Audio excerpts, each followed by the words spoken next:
नमस्ते बच्चों। घर बैठे बैठे ऊब गए हो ना? तो चलो आज पढ़ाई को थोड़ा बाजू में रखकर कुछ अलग करते हैं। क्या तुम नाटक देखना पसंद करोगे? अच्छी बात है।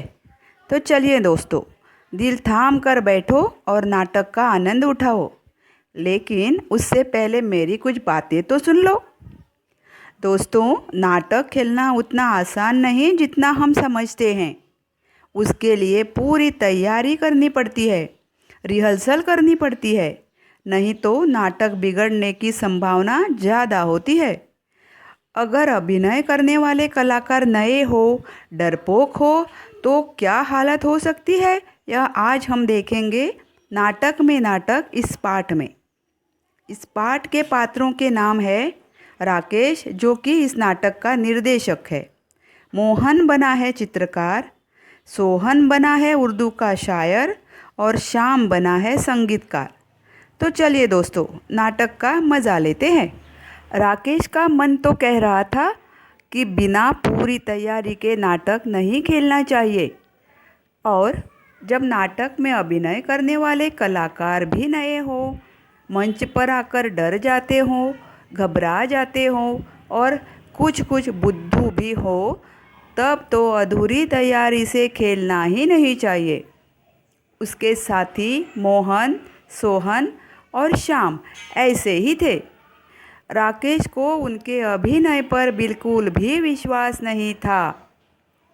वह स्वयं अभिनय इसलिए नहीं कर रहा था कि फुटबॉल खेलते हुए वह अचानक गिर पड़ा था और उसके हाथ में चोट लग गई थी और हाथ को एक पट्टी में लपेटकर गर्दन के सहारे लटकाए रखना पड़ता था। नाटक खेलना बहुत आवश्यक था। मोहल्ले की इज्जत का सवाल था। मोहल्ले के बच्चों ने मिलजुल कर फालतू पड़े एक छोटे से सार्वजनिक मैदान में दूब व फूल पौधे लगाए थे।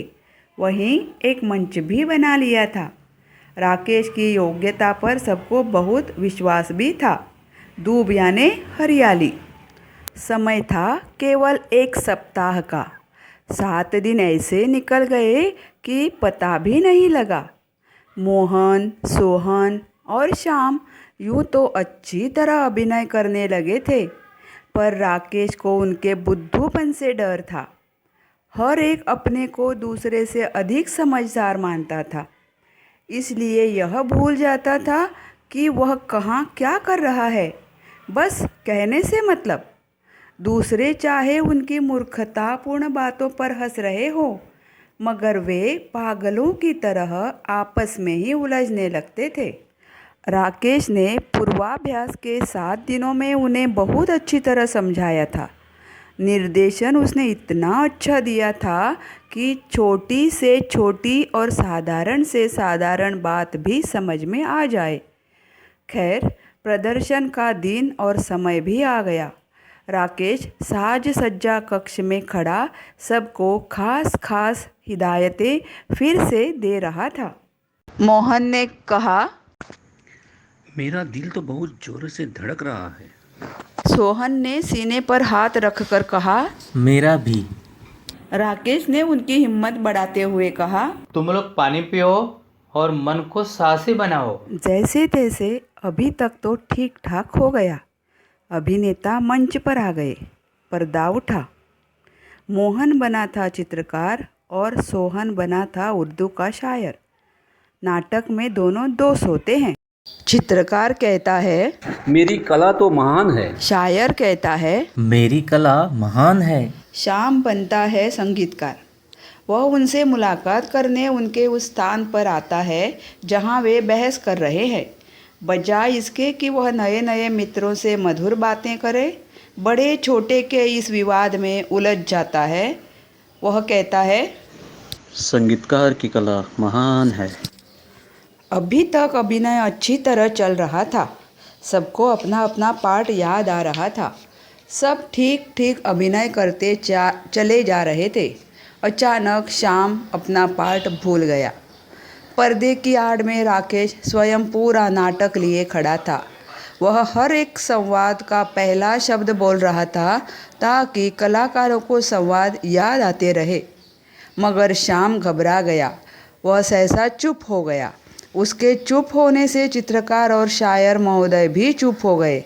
होना यह चाहिए था कि दोनों कोई बात मन की ही बनाकर बात आगे बढ़ा देते, पर वे घबरा कर राकेश की तरफ देखने लगे। संगीतकार महोदय भी पलटकर राकेश की ओर देखने लगा।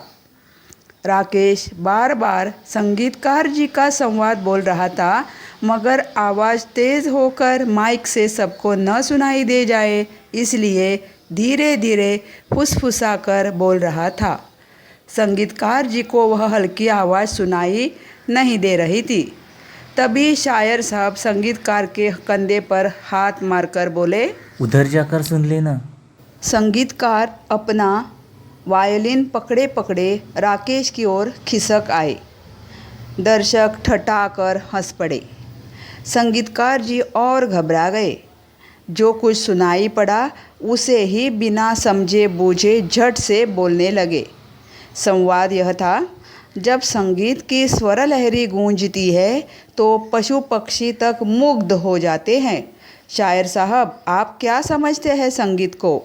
मगर संगीतकार साहब बोल गए यूं, जब संगीत की स्वर लहरी गूंजती है तो पशु पक्षी तक मुँह के खा जाते हैं।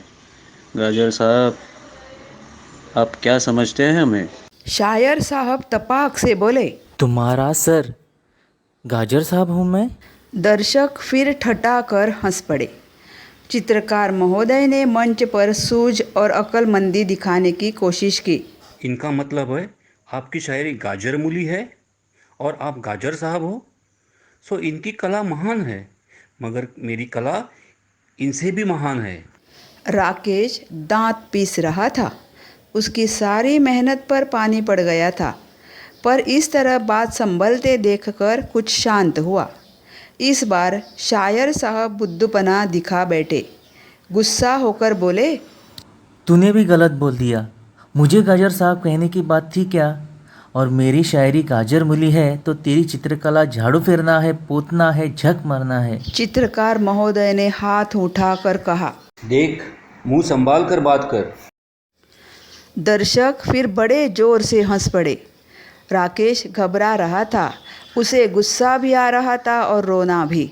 सारी इज्जत मिट्टी में मिल गई। पर अब क्या हो? वह बार बार दोनों हथेलियों को मसल रहा था और कोई तरकीब सोच रहा था। इधर मंच पर तीनों में जोरों से तू मैं हो रही थी। चित्रकार महोदय हाथ में कूची पकड़े, आंखें नचा नचा कर मटक मटक कर बोल रहे थे। अरे चमगादड़, तुझे क्या खाक शायरी करना आता है?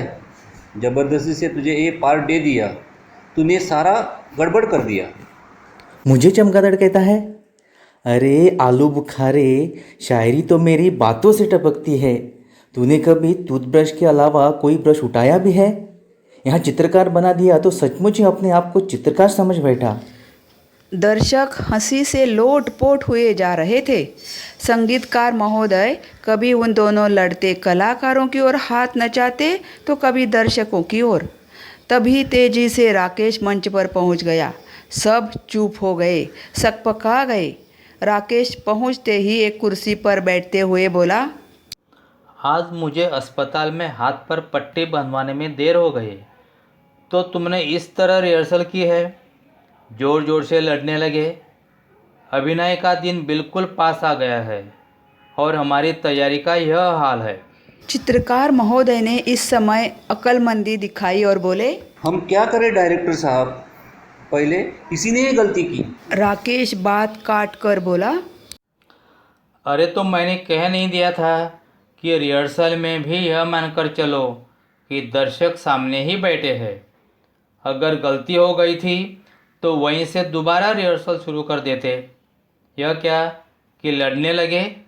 सब गड़बड़ करते हो। बात राकेश ने बहुत संभाल ली थी। पर्दे की आड़ में खड़े अन्य साथी मन ही मन राकेश की तुरंत बुद्धि की प्रशंसा कर रहे थे।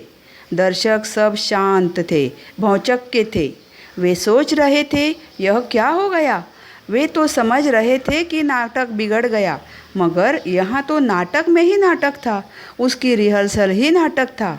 मानो इस नाटक में नाटक की तैयारी की कठिनाइयों और कमज़ोरियों को ही दिखाया गया था। राकेश कह रहा था, देखिए, हमारे नाटक का नाम है बड़ा कलाकार। और बड़ा कलाकार वह है जो दूसरे की त्रुटियों को नहीं, अपनी त्रुटियों को देखे और सुधारे। आइए अब हम फिर से रिहर्सल शुरू करते हैं। तभी राकेश के इशारे पर पर्दा गिर गया। दर्शक नाटक की भूरी भूरी प्रशंसा करते हुए अपने घर चले गए। इस नाटक में जिन कलाकारों ने सहयोग दिया उनके नाम है मोहन चित्रकार, श्री नारायण चितारी, उर्दू शायर सोहन, श्री संकेत गांवकर, संगीतकार श्याम, श्री सागर गोसावी और निर्देशक राकेश, श्री कृष्णा नाइक। प्रस्तुति सौरंजना कृष्णा नाइक। धन्यवाद।